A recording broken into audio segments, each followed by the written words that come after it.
ETF index mutual funds నేర్చుకుని stock మార్కెట్లో రాణించాలనుకుంటున్నారా? వెంటనే ఈ నెంబర్కి కాల్ చేయండి. హాయ్ హలో నమస్తే, welcome back to Suman TV. ప్రస్తుతం మనతో పాటు ఉన్నారు పబ్లిక్ స్పీకర్ రజనీ రమ గారు. నమస్తే మ్యామ్. నమస్తే నవీన. మ్యామ్, రోడ్డు మీద మనం వెళ్తుంటే ఎవరైనా లిఫ్ట్ అడిగారు అనుకోండి, ఇస్తాం కదా. అవును, ఇవ్వాలి కూడా. పాపం అయ్యో అక్కడ దింపేద్దాం, మనం ఖాళీగా వెళ్తున్నాం కదా బండి మీద, వెనక కూర్చోబెట్టుకోవచ్చు అనుకుంటారు. కానీ ఈ మధ్య కాలంలో హైదరాబాద్ సిటీలోనే అమ్మాయిలు లిఫ్ట్ అడుగుతున్నారు.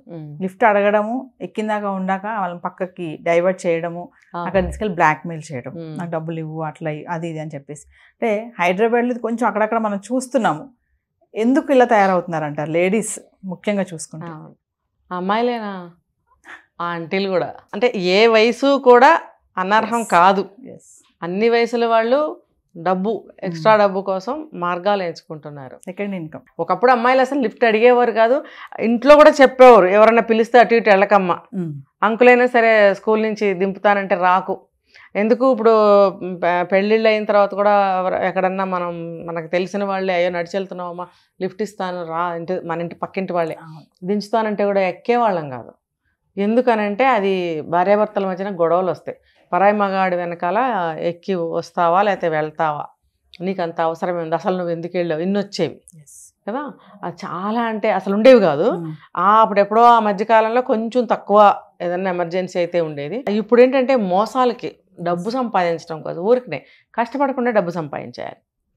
అంటే ఇది ఎలా తయారంటే సోమర్తనం అనమాట, ఒక నేర ప్రవృత్తి, ఆ మెంటాలిటీ. ఇప్పుడు డబ్బు బాగా ఉంటుంది అందరి దగ్గర, ప్రతి వాడి దగ్గర బ్యాంక్ బ్యాలెన్స్లు ఉంటున్నాయి. ఇప్పుడు ఎలా అవి దోచేసుకోవాలి, రకరకాలు. ఇప్పుడు వ్యాపారస్తులు కూడా చూడండి, రోడ్డు పక్కన అనేకమైన అమ్ముతున్నారు. వాళ్ళు ఏం చేస్తున్నారు, వాళ్ళకి ఒక లెక్కపత్రం ఉండదు ఆ రేటుకి, దానికి ఒక లిమిటేషన్ ఉండదు. వాడికి తోచిన రేటు ఆ ఫ్రూట్స్ మీద, ఆ వస్తువు మీద పెడతాడు. మనకు కావాలని తీసుకోలేకపోతే పో మాట్లాడరు, బోర్డు పెట్టి కూర్చుంటారు. మహా మాట్లాడితే చెప్పేసి సెల్ ఫోన్ చూసుకుంటాడు, మాట్లాడు. అంటే ఎవడి రేటు వాళ్ళది. ఎందుకంటే నేను దీనికి ఒక క్యాప్షన్ పెట్టుకున్నా, నాకు నేనే పెట్టుకున్నా. ఎందుకంటే ఈ ఏరియాలో ఇంతమంది ఉన్నారు కదా, ఓకే వాళ్ళందరి జేబుల్లో డబ్బులు నా జేబులోకి వచ్చేయాలి. క్యాప్షన్, వాళ్ళందరి జేబుల్లో డబ్బులు నా జేబులోకి వచ్చేయాలి అని నేను ఒక క్యాప్షన్ పెట్టుకున్నాను. వాళ్ళ ఉద్దేశం అలా ఉంటుందండి. ఇంకా చూడండి, అంత రేటు పెట్టినప్పుడు మనం వెళ్ళి ఫ్రూట్స్ అయినా తీసుకుంటుంటే వాడి చేత్తో వేస్తుంటాడు, అతను వేస్తుంటాడు. వేసినప్పుడు ఏదోలే మనం మనీ తీస్తున్నాం, ఫోన్పే చేస్తూనే ఉంటాం కదా. ఇంటికి వెళ్ళి చూసుకుంటే దాంట్లో 2-3 ఫ్రూట్స్ డ్యామేజ్ ఉంటాయి. అంత రేటు పెట్టినప్పుడు ఈ మోసం మంచిదేనా? అంటే ఈజ్ ఈక్వల్ టు మీ డబ్బులు నా దగ్గరకు వచ్చేయాలి. నా దగ్గర కుళ్ళువి, మంచివి, పుచ్చువి అన్నీ సేల్ అయిపోవాలి. నీ డబ్బు మొత్తం నాకు వచ్చేయాలి. అంటే 2 విధాల మనమే నష్టపోవాలి. అంటే మనిషి కష్టపడకుండా మోసం ద్వారా ఎక్కువ సంపాదించాలనుకోవడం. ఇప్పుడు మీరు అడిగింది కూడా ఇలాగే ఉంది. ఈ లిఫ్ట్ అడగటం జరిగింది రీసెంట్గా. ఒక పెద్ద ఆవిడ, ఇంకొక చిన్న ఆమె, ఇద్దరు కలిసి లిఫ్ట్ అంటే ఫస్ట్ ఒక ఆమె అడిగింది, లిఫ్ట్ తీసుకుని వెళితే రూట్ చూపించడం, ఇటు పద చివరికి ఒక పొదల్లోకి తీసుకెళ్ళిపోయి బెదిరించి నువ్వు డబ్బు అంతా నాకు ఇవ్వు, లేకపోతే బెదిరింపులు తెలుసు కదా, రకరకాల బెదిరింపులు. అతను భయపడిపోయి డబ్బు ఇవ్వడము, మళ్ళీ వెళ్ళిపోయిన తర్వాత మళ్ళీ బ్లాక్మెయిలింగ్ ఫోన్స్ వెళ్ళడము, మళ్ళీ డబ్బు అతని అకౌంట్లో డబ్బు జరిగాయి.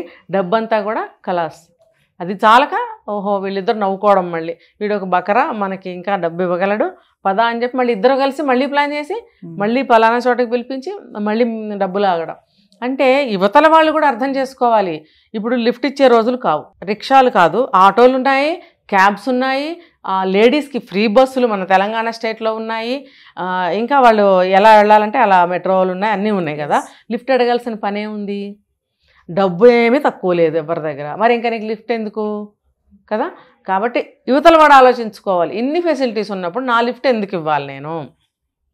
నిజంగా మూలన్న ముసలమ్మలు, కర్ర పెట్టుకొని నడిచే ముసలమ్మలుకి కూడా సహాయం చేయడానికి భయపడే రోజులు వచ్చినాయి ఈ రోజుల్లో.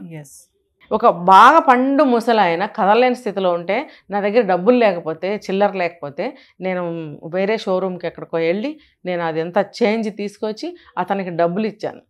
ఇచ్చి నేను వెళ్ళి బండి ఎక్కే లోపల అతను అక్కడికి వెళ్ళి సిగరెట్లు తీసుకొని కాల్చడం మొదలుపెట్టాడు. అంటే నీకు నీడా అది, నాకు లగ్జరీయా?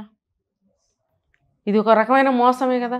ఏం లేదు, ఇది డబ్బున్న వాళ్ళు, ఇప్పుడు అందరూ డబ్బున్న వాళ్ళు మన దగ్గరికి వచ్చేయాలి, డబ్బు మనం కష్టపడకుండా. ఇప్పుడు ఇది కూడా అంతే లిఫ్ట్. అలాంటప్పుడు అటువంటి వాళ్ళకి కూడా సహాయం చేయకండి. అదే లేకపోతే నేను రెండో మార్గం అనుసరించా, ఫుడ్ ప్యాకెట్ ఏదైనా ఆ టైంకి ఇవ్వడం. ఫుడ్ ప్యాకెట్ ఇస్తే నేను చెప్పాను ఒక వీడియోలో, తీసుకెళ్ళి అక్కడ ఒక చోట పెట్టేశాడు. 200 రూపీస్ ఫుడ్ ప్యాకెట్ అక్కడ పెట్టేశాడు. లంచ్, ఫుల్ లంచ్ నేను ఇచ్చాను అతనికి, అక్కడ పెట్టేశాడు. పెట్టేసి వెళ్ళిపోయాడు. అంటే కడుపు నిండిన బేరం.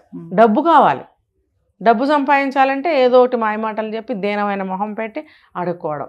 లేడీస్ మేడం, మనం ఒక వీడియో కూడా చేసాం ప్రీవియస్, ఇలా లేడీస్ గర్ల్ గర్ల్స్ లాగా తయారవుతున్నారు. అమ్మాయిలు, కాలేజ్ స్టూడెంట్స్ కూడా వేరే ఊర్ల నుంచి వచ్చిన సిటీ మధ్యలో నిలబడ్డం, మాస్కులు కట్టుకొని. అంటే వీళ్ళంతా డబ్బు కోసమే ఈ పనులు. డబ్బేనండి, డబ్బే. జల్సా ఖర్చుల కోసం. పైసే పరమాత్మ. డబ్బు డబ్బు డబ్బు. అందరూ కూడా కష్టపడకుండా డబ్బు రావాలి, లగ్జూరియస్ లైఫ్ కావాలి వాళ్ళకి. అటువంటి లైఫ్ లీడ్ చేయాలి అని అంటే ఒకవేళ వాళ్ళు సంపాదించుకుంటుంటే కనుక ఆ డబ్బుతో అవ్వదు. ఇప్పుడు చూడండి, కొన్ని కేటగిరీస్ వాళ్ళు, వాళ్ళ దగ్గర కూడా బాగా డబ్బులు ఉన్నాయి, వాళ్ళు ఫ్లాట్స్ తీసుకోవడము, కార్లు కొనుక్కోవడము. మరి ఏంటండి, ఎక్కడివి? ఇలా సంపాదించిన డబ్బులే. వాళ్ళు ఏం కష్టపడి చెమటొడ్చి సంపాదించిన డబ్బులు కూడా వాళ్ళే చెప్తున్నారు ఆ మాటలు. మరి ఎవరికి తోచిన కష్టం వాళ్ళు ఎలాగోలా.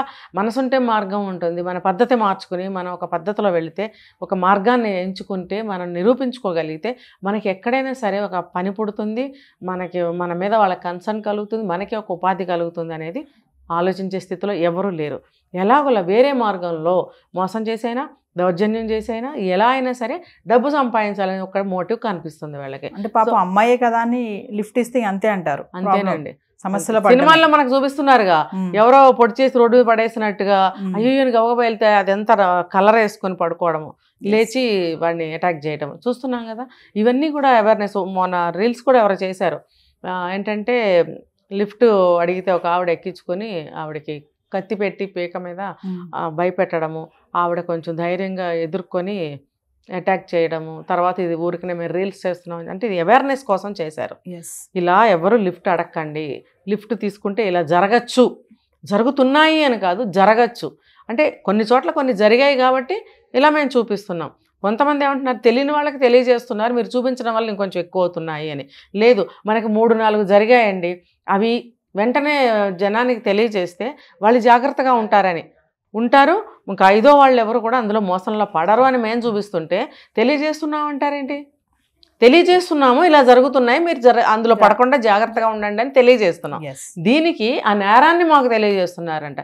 తెలియచేయొద్దు, గుడ్డిగా కూర్చుందాం అందరము, మన దగ్గరికి వచ్చే వరకు కూడా మనకు అర్థం కాదు, అప్పుడు తెలుస్తుంది ఒక్కొక్కళ్ళకి. ఇప్పుడు బ్యాంకులో కూడా ఎన్ని మోసాలు జరుగుతున్నాయి, అది సైబర్ నేరాలు ఎన్ని పెరుగుతున్నాయి, మన డబ్బుని ఎన్ని రకాలుగా మన అకౌంట్లోంచి తీసేస్తున్నారు. మరి ఫోన్ రింగ్ చేయంగానే మనకి అదే వినిపిస్తుంది కదా మెసేజ్, మీరు ఇలా చేయండి, స్కామ్స్, వీడియో కాల్స్ తీయకండి, లిఫ్ట్ చేయకండి, ఎన్ని చెప్తున్నారు వాళ్ళు. ఎందుకు చెప్తున్నారు? మరి నేర్పిస్తున్నారా వాళ్ళు మనకి? మీరు జాగ్రత్తగా ఉండమని తెలియజేస్తున్నారా? అది గ్రహించగలగాలి పబ్లిక్ అనేవాళ్ళం. ఒక మనిషిని టార్గెట్ చేసి రాళ్ళు సురుదామని చూస్తారు ఎప్పుడు చూసినా. అందులో అంతరార్థం ఏంటి, మనకి ఎంతవరకు ఉపయోగపడుతుంది ఆలోచించే పరిస్థితి లేదు. మరి అలాంటప్పుడు ఇటువంటి సిచ్యువేషన్లో లిఫ్ట్ ఇవ్వాలా అని ప్రతి ఒక్కళ్ళు ఆలోచించాలి. చెప్తే అర్థం చేసుకోరు, అంతే లిఫ్ట్ ఇవ్వకుండా పోదాం అని అనుకున్నారనుకోండి, కొన్ని నేరాలు తగ్గుతాయి. అయ్యో పాపం ఆడకూతురు, పాపం ముసలమ్మ అనుకుంటే ఏమో ఆవిడ నిజం ఉండొచ్చు, అబద్ధం ఉండొచ్చు, ఆవిడ విషయంలో ఏమైనా జరగచ్చు. అంతగా ఏదైనా ఉంటే ఒక అంబులెన్స్కి ఫోన్ చేయొచ్చు, అంబులెన్స్ వచ్చి చూసుకుంటారు వాళ్ళు. నిజంగా రక్తంలో పడుంటే అంబులెన్స్ని యాక్సెప్ట్ చేసి వాళ్ళు వెళ్తారు. లేదనుకోండి వాడు భయపడి అక్కడి నుంచి పారిపోతాడు. కాదు, అమ్మాయే కదా లిఫ్ట్ ఇద్దామని ఒకవేళ అదునుగా తీసుకుంటే మాత్రం చిక్కులో పడాల్సిందే. ఫస్ట్ ఆఫ్ ఆల్ అలాంటిది ఏదైనా జరిగితే పోలీస్ కంప్లైంట్ ఇవ్వాలి, అర్థమైందా? తర్వాత అంబులెన్స్ వాళ్ళే పిలుస్తారు. 100కి ఫోన్ చేస్తే ముందు వాళ్ళు వచ్చి చూస్తారు ఇది నిజంగా కేసా లేకపోతే నాటకమా. వాళ్ళు అవసరమైతే అంబులెన్స్ని పిలుస్తారు, ఇటు అవసరమైతే పోలీస్ స్టేషన్కి తీసుకెళ్తారు. చక్కగా చట్టానికి అప్పచెప్పడమే వాళ్ళని. Thank you madam.